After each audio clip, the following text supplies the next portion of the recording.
Vous avez peut-être découvert son nom en suivant l'affaire des dîners clandestins de Pierre-Jean Chalencon.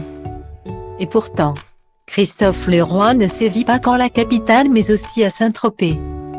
Nouveau coup dur pour le gastronome Christophe Leroy. Le chef, tristement connu pour ses affaires de dîners clandestins en collaboration avec Pierre-Jean Chalencon, a également été malmené, un peu plus au sud, du côté de Saint-Tropez, alors qu'il avait organisé un mystérieux dîner Barclay en hommage au célèbre producteur.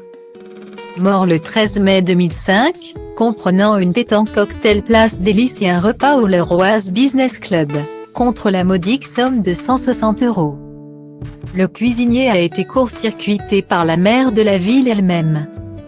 Dans les colonnes du journal Nice Matin, Sylvie Siri explique effectivement qu'elle n'a jamais reçu de demande d'autorisation de la part de Christophe Leroy pour cet événement. Prenant place en partie sur un lieu public, le 17 juillet 2021. Elle avait même prévu l'intervention de policiers municipaux pour empêcher cette petite sauterie d'avoir lieu, elle a d'ailleurs été annulée. L'occupation du domaine public répond à des règles très précises, explique-t-elle au quotidien. D'autant plus qu'en cette période de crise sanitaire, la ville ne peut tolérer des manifestations sauvages. Guillemets.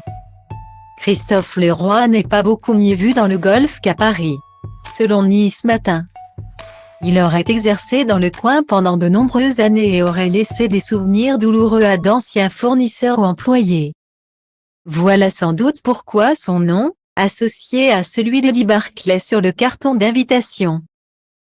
Monter la moutarde au nez de Guillaume, le fils du producteur.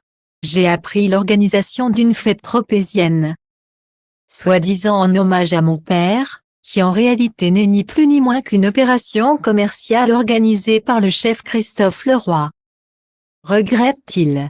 Cette fête organisée en partie sur le domaine public de Saint-Tropez et dans un espace privé sur réservation moyennant une belle rémunération n'est absolument pas cautionnée ni par la famille, ni par la municipalité.